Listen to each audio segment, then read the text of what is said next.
Good morning ସାଙ୍ଗମାନେ। ଆଜି ଏକ ନୂଆ ଫ୍ରେଶ୍ ଭିଡ଼ିଓକୁ ଆପଣମାନଙ୍କୁ ସମସ୍ତଙ୍କୁ ସ୍ୱାଗତ କରୁଛି। ଦେଖନ୍ତୁ ଆଜି ବହୁତ ଟାଇମ୍ ହେଇଗଲାଣି, ଶୋଇପଡ଼ିଛି। ଚାଲନ୍ତୁ ଆଜି ଭିଡ଼ିଓ ଆରମ୍ଭ କରିବା। ଦେଖନ୍ତୁ ସାଙ୍ଗମାନେ, 9:30 ହେଲାଣି। ମୁଁ ସବୁ ଘର ଦ୍ୱାର ସବୁ ସଫା କରିଦେଇଛି। ଆଉ କେତେ ଗୁଡ଼ିଏ ବାସନ ଥିଲା ସେଟା ମାଜିକି ରଖିଦେଇଛି। ଦେଖନ୍ତୁ ପୁରା ଫିନିଶ୍ କରିଦେଇଛି। ବାସନ କେତେଟେ ଥିଲା ସବୁ ମାଜି ଦେଇଛି। ତାପରେ ଏବେ ମ୍ୟାଗି କରିଥିଲି, ମ୍ୟାଗି ଯାଉଛି ଖାଇବି। ଚାଲନ୍ତୁ ସାଙ୍ଗମାନେ ଏବେ ଚା ବସେଇବା।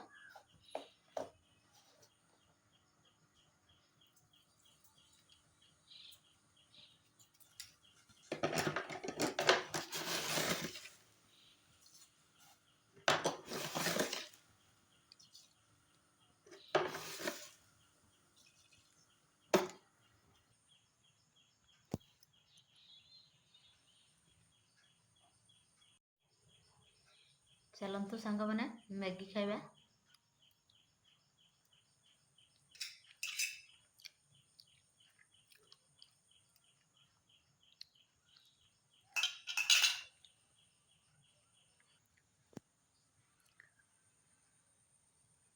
ଦେଖନ୍ତୁ ସାଙ୍ଗମାନେ, ମୋର କଳ ପାଟି ଦାନ୍ତର ତଳ ସାଇଡ୍ ଦୁଇଟା ଦାନ୍ତର ମଝିରେ ଟିକେ ଫାଙ୍କା ହେଇଯାଇଥିଲା। ଯାହା ଖାଇଲେ ସେଥିରେ ଲଟକି ଯାଉଥିଲା। ତେଣୁ ମୁଁ ଡକ୍ଟର ପାଖେ ଦେଖେଇ ସେଟା ସଫା କରି କାଣା ଗୋଟେ ଅଠା ଗୋଟେ ଦେଇଛନ୍ତି। 7-8 ଦିନ ପରେ ତାପରେ ସେ କ୍ଲିପ୍ଟା ଦିଆଯିବ। ସେଟା ଜିଭଟା ଉପରକୁ ଉଠି ଯାଉଛି ବୋଲି ମୋତେ ଗୋଟେ ମାନେ ଇଏ ସାହାଯ୍ୟରେ ଟିକେ ବନ୍ଦ କରିକି ରଖିଥିଲେ। ଆଉ ଜଣେ ଝିଅ ଏପଟେ ଆନ୍ତି କରିକିନା ରଖିଥିଲେ। ଦେଖନ୍ତୁ ସେଇ ଦାନ୍ତଟା ଯେଉଁ ଧଳା ଦିଶୁଛି ସେଇଟା ଏପଟେ ଗୋଟେ ଲଟକଣ ଦେଇଥିଲେ, ପାଟି ବେଶୀ ଆଁ ହେବ କହିକିନା।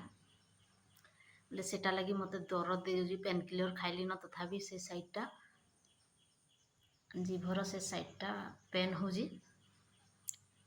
ଖାଇଲା ବେଳେ ଏଇ ସାଇଡ଼୍ ଖାଉଛି, ଏଇ ସାଇଡ଼୍ ନାହିଁ। ଖାଇଲା ବେଳେ ବି ଟିକେ ଅସୁବିଧା ହେଉଛି, ଇଆଡ଼େ ତେଢ଼େଇ ତେଢ଼େଇ ଖାଉଛି। ଦେଖନ୍ତୁ ସାଙ୍ଗମାନେ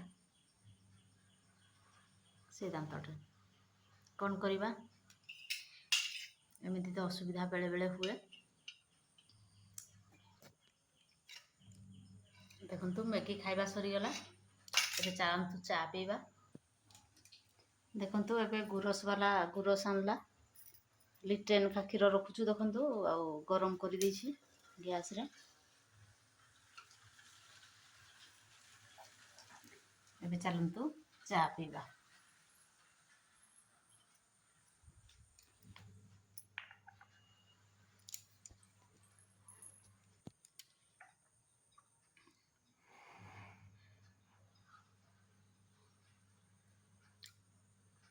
ଦାନ୍ତ ଯେଉଁ ଫିଲିଂ କରାହେଇଛି ସେଥିରେ ବେଶୀ ଗରମ ପିଇବା ଲାଗି ମନା କରିଛି। ତେଣୁକରି ଟିକେ ଫୁକି ଫୁକି ପିଇବା। ବେଶୀ ଥଣ୍ଡା ପିଇବା ନାହିଁ କି ବେଶୀ ଗରମ ପିଇବା ନାହିଁ।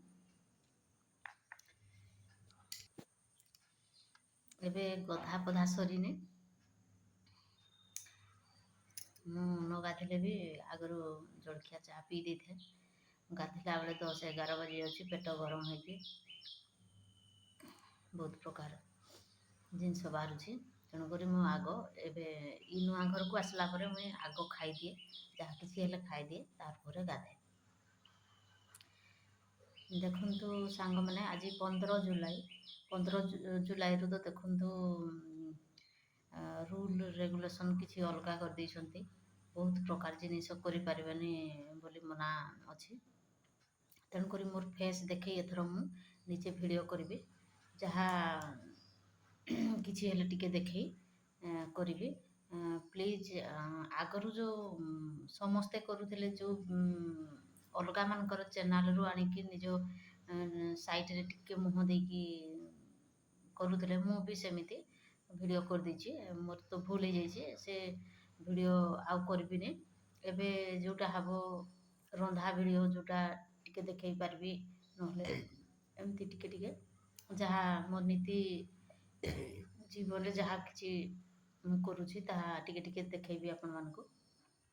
ଆଉ ୟୁଟ୍ୟୁବ୍ ବନ୍ଧୁଗଣ, ଆଉ ଯାହା ବି ଆଗରୁ ମୁଁ କରିଛି ସେଇଟା ଅଲଗା ମାନଙ୍କର ଭିଡ଼ିଓ ଆଣିକିନା କରିଛି, ସେଇଟା କାଟନ୍ତୁନି। ଆଉ ମୁଁ ଯାହା ବି କରିବି ଏବେ ମୋ ନିଜ ଭିଡ଼ିଓ କରିବି, ଫେସ୍ ଦେଖାଇ ନିଜ ଭଏସ୍ ଦେବି, ନିଜ ଭିଡ଼ିଓ କରିବି। ଏମିତି ଭୁଲ ଆଉ ହବନି। ଯାହା କିଛି ତ କରିଦେଇଛି। ଏଇ ସକାଳୁ ସକାଳୁ ବି ଆମର ଆଡ଼େ ବର୍ଷା ହେଉଥିଲା। ଆପଣମାନଙ୍କ ଆଡ଼େ ବର୍ଷା ହେଉଥିଲା କି ନାହିଁ କମେଣ୍ଟ ମାଧ୍ୟମରେ ଜଣାଇବେ। ଦେଖନ୍ତୁ ଆମ ଏଠିକାର ପରିବେଶ କେମିତି ହେଇକି, ସେଠି ପାଣି ଜମିକି ରହିଛି କେତେଟି ଦେଖନ୍ତୁ। ଏପଟୁ ଗଛ ଲତା ଦେଖନ୍ତୁ, ଆମର କେମିତି ଭିଉ କେମିତି ଦିଶୁଛି ଦେଖନ୍ତୁ। ଆମ ଏଠି ଗୋଟିଏ ବଡ଼ ଆମ୍ବ ଗଛଟିଏ, ଏଇ ଗଛ ଆମର କାନ୍ଥ ପାଖରେ ଯେଉଁ ବାଲ୍ଟି ଅଛି ସେ ପାଖରେ ଗୋଟେ ବଡ଼ ଆମ୍ବ ଗଛ ଥିଲା। ସେଠି ଦେଖନ୍ତୁ କାଟି ଦେଇଛୁ ଆମେ, ଏଇଟା ଗୋଟେ ବାଉଣ୍ଡ୍ରି ଦେବୁ କହିନା ଏଇଟା କାଟି ଦେଇଛୁ। ଆଉ ସେଇଆଡ଼େ ଦେଖନ୍ତୁ ତାର ବଡ଼ ବଡ଼ ଗଣ୍ଡି ମାନେ ଦେଖନ୍ତୁ ପଡ଼ିଛି। କିଏ ନେବେ କହିକିନା କେହି ନେଲେନି, ଶୁଖିକି ଦେଖନ୍ତୁ ପଡ଼ିଛି। ସେଟା ଉଇ ଖାଇକି ଲାଷ୍ଟରେ ପୁରା କୁଥରି ଯିବ। ଆଉ କ'ଣ କରିବା, ଏମିତି ପାଣି ଜମିଛି ଦେଖନ୍ତୁ ସାମ୍ନାରେ।